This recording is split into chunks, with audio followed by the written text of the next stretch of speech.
ये घटना घटी जब मैं ब्रह्मचारी था। तिलवारा घाट में पूज्य मुनिश्री समय सागर जी महाराज जी का स्वास्थ्य खराब हो गया। इतनी बेचैनी, इतनी तड़पन, मछली क्या तड़पती होगी, बड़े महाराज इतना तड़प रहे थे। आचार्य सिंह जी ईरापद भक्ति कर रहे थे। मैंने महाराज जी का वो अस्वस्थ अवस्था देखी तो मैं दौड़ करके गया समय सागर जी महाराज जी को देख करके कि गुरुदेव से बताऊं कि महाराज जी को बहुत पीड़ा हो रही है। आचार्य सिंह ने जैसे दूर से देखा कि ये दौड़ के आ रहा है, कुछ बात होगी, लेकिन उन्होंने आंख बंद करके पहले तो अपनी भक्ति करते रहे पूरी। उन्होंने बिल्कुल विचार नहीं किया कि भक्ति में 10 मिनट लगते हैं, हो सकता है। हमने बोल भी दिया आचार्य सिंह, ऐसा देखा और शांत हो गए। उसके बाद पूरी भक्ति करने के बाद हमसे इशारा करके पूछते हैं हमने कहा बड़े महाराज जी को बहुत दिक्कत हो रही है, आप चलिए। ऐसी कहा आप चलिए। आचार्य सिंह उठे और चल दिए साथ में। देखा तो बड़े महाराज पीछे तिलवार घाट में टीन शेड के पाटे में मछली के जैसा तड़प रहे थे। कुछ हो गया है, कुछ हो गया है, कुछ हो गया है, कुछ भी हो गया है। आचार्य सिंह सिर्फ एक ही चीज कहते हैं, देखो नमोकार मंत्र याद रखो, चत्तारी शरणम पब्बत जामी याद रखो। और पहली बार मैंने उस अंतरंग दृश्य को देखा कि जो इतने वैभव संपन्न, इतने समृद्ध गुरुदेव हैं, वो समय सागर जी महाराज जी की वैभवती करने के लिए किस तरीके से उनके शरीर पे धीरे से हाथ फेर रहे, और ये नहीं कह रहे कि सब ठीक हो जाएगा। बस एक चीज ध्यान रखो, नमो अरिहंताणम, नमो सिद्धाणम, नमो आर्याणम। जैसे माँ अपने बच्चे को सहलाती है, ऐसा उन्होंने पूज्य बड़े महाराज जी को सहलाया, और 15 मिनट के अंदर उनके सम्यक दर्शन ने सामने वाले जीव को शांत कर दिया। बड़े महाराज जी की पीड़ा खत्म हो गई।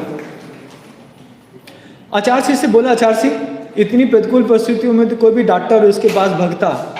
तो गुरुदेव कहते हैं जब अपनों के ऊपर प्रतिकूल परिस्थिति आए और उस समय नमोकार मंत्र और चत्तारी शरणम पे ध्यान रहे, सम्यक दर्शन की इन्हीं परिस्थितियों में तो परीक्षा करी जाती है।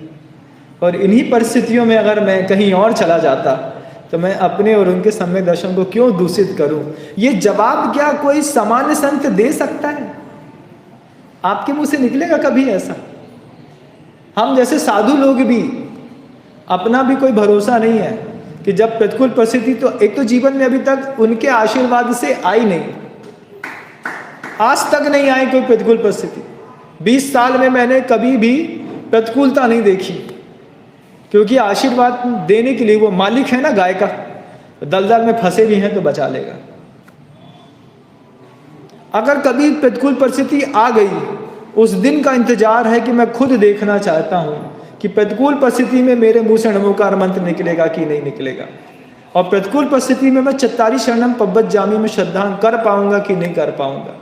मुझे अपनी प्रतिकूलता का इंतजार है, और आपके जीवन में रोज प्रतिकूलता आती है। मुनियों के सिर्फ 22 परिसय हैं, 23वां कोई परिसय नहीं है। और गुरुदेव कहते हैं श्रावक के 22,000 परिसय होते हैं, वो आपसे ज्यादा सहता है।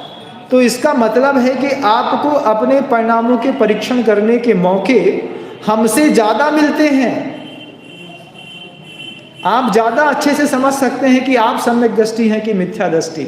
मुझे समझने के लिए एक प्रतिकूलता चाहिए, आपको रोज मिलती है।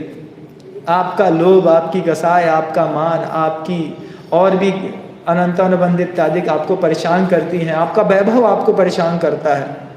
आप उस समय, आपका शरीर आपको परेशान करता है।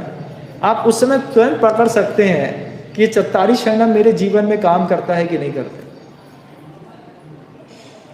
और करता है तो अपने आप को सम्यक दृष्टि की घोषणा करने में कोई आपत्ति नहीं होना चाहिए।